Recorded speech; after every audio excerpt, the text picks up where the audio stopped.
ayaaniita dhib waa gaaro waa sax saasay tahayne sida afkeeda idinkaga sheegtay dad ka heli way jirtaa ama youtuber ha ahaadaan ama yaysan ahaanin oo uga heliyey arrimo qabiil ha ahaadaan arrimo macnaha haddii ayada qaas u ha ahaadaan oo ayada kaga heliyey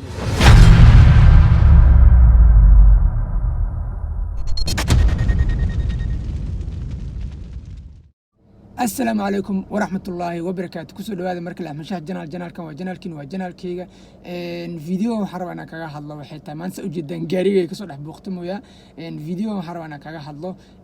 أرنت مليشيا يعني تنكسرت أو معناها دي أم فيسبوك اللي جاي أما معناها دي أم يوتيوب ده حسنا لكينا أو معناها دي اللي هي مليشيا وادد حن معناها وحجرو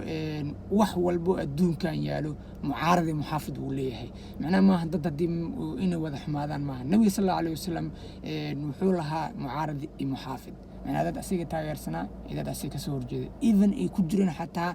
معناه ضد أهل كيسة تاسمر كله يسوق جدبو نحارو أنا كهالله أرنتا أيانيتا ولا شينا أيانيتا دبوا جاروا صح ساسي تهينه سيد أفكار إذن كغشيكتي ضد كهيلي وجرتا أما يوتيوبر ها أهادان أما يسن أهانين وهيلي أريما قبل ها أهادان أريما معناها دي أي قاسو ها أهادان وأيد كهيلي إذا دو حاجرت أوسو هيلي وأيد إذن عدسي أمهد أليسي ودت كسحتا أنا عن كمية هاي إذا تكلوا أصحابتي ذي كميدين سمركا نحارب إذا إن شيء المليشي ضد حون ماهن ضد في عنا ضد حون وسكو جدران سوى أكتيهم بو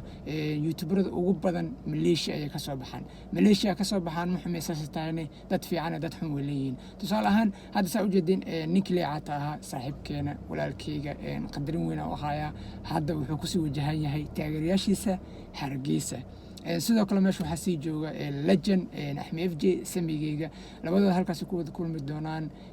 liicad sidoo kale meeshaas wuxuu macnaha dee ii sheeg la midoobi doonaa asxaabtiisa taageerayaashiisa iyo maxaa lalahay ii sheeg saaxiibkeyga axmed fj taas markii laga soo gudbo waxaan rabaa idin sheego